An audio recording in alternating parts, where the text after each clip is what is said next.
My name is Mariam Alanis. I'm 24 years old. Je m'appelle queer, Mariam daughter of Alanis. Iranian immigrants. J'ai 24 ans, je suis queer et fille d'immigrés iraniens. Je suis très fière de prendre la parole lors de ce meeting international aux côtés de révolutionnaires d'autres pays qui luttent contre la violence policière raciste et le système capitaliste.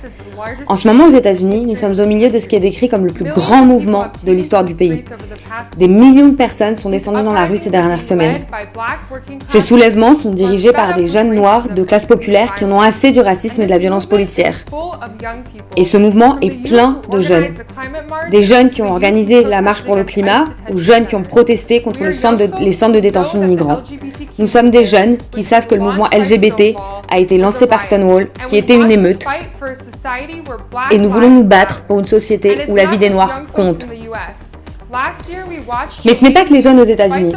L'année dernière, on a vu des jeunes Chiliens combattre la police dans les rues, ainsi que des jeunes en Iran et au Liban.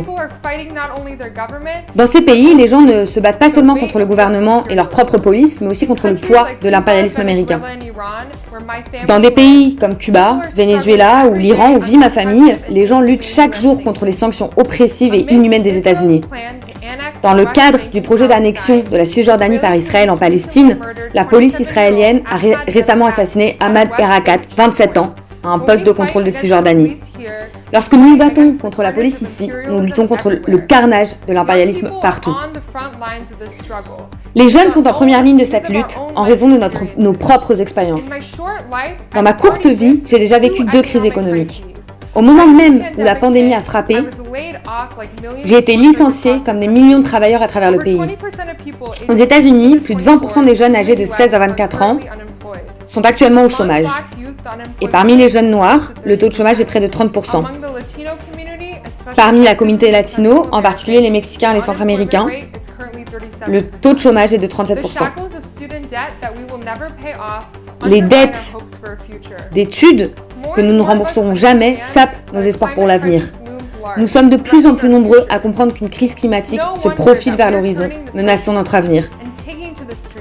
Il n'est pas étonnant que nous nous tournions vers le socialisme et que nous prenions la rue.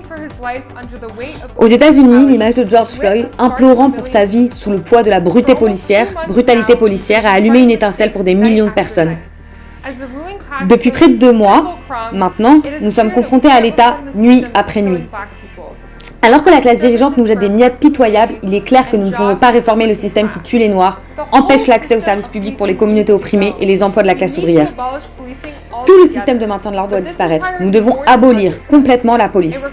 Mais cela nécessite plus que des réductions budgétaires.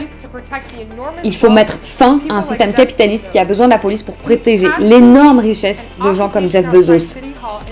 Ces 2 dernières semaines, une occupation devant l'hôtel de ville de New York a rassemblé de nombreux jeunes qui ont résisté au couvre-feu et se sont affrontés au gaz lacrymo, aux balles de flashball dans une ville dirigée par les démocrates. À Seattle, les jeunes ont non seulement pris possession d'un parc, mais aussi d'un commissariat de police, organisant le Capitol Hill Occupy Protest, un quartier géré démocratiquement par des manifestants sans flics. Mais les mouvements sociaux seuls ne suffiront jamais. Les soulèvements passés, tels que la première vague de manifestations Black Lives Matter, Occupy Wall Street et les manifestations anti-mondialisation des années 90, nous ont inspirés, mais nous ont également appris que nous devons aller plus loin pour changer de manière significative le système du capitalisme mondial. Si nous voulons éviter la cooptation, la fatigue ou la démoralisation que tant d'autres mouvements ont connues, nous devons imaginer les étapes nécessaires pour que le mouvement se radicalise, se répande et adopte une perspective révolutionnaire au-delà de nos zones autonomes. Pour ça, nous devons comprendre que pour gagner la lutte contre le capitalisme et l'impérialisme, nous devons nous joindre à la classe ouvrière. Elle seule a le pouvoir d'arrêter les rouages de la production capitaliste. Mais nous ne pouvons pas combattre le capitalisme depuis l'intérieur d'un parti capitaliste. Le Parti démocrate essaie une fois de plus de jouer le rôle de cimetière pour nos luttes.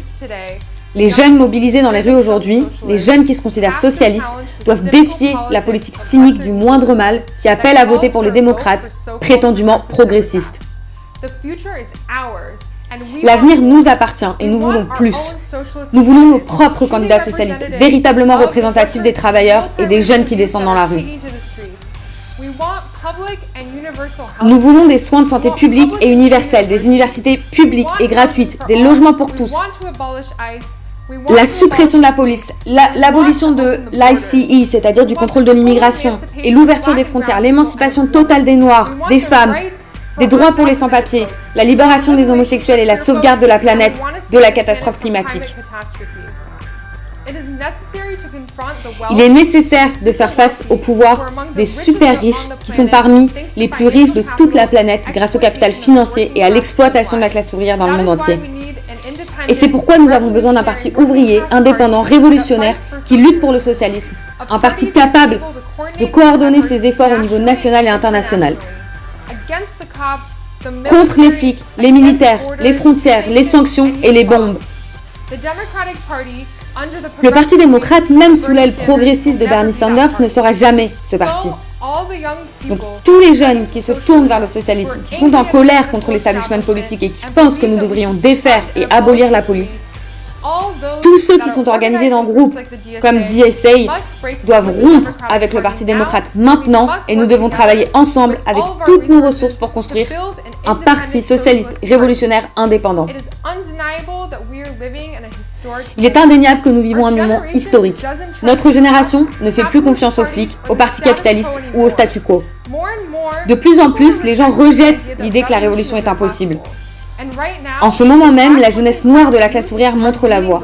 Les jeunes Américains radicaux et les étudiants comme moi ont été à l'avant-garde des luttes inspirantes dans le passé.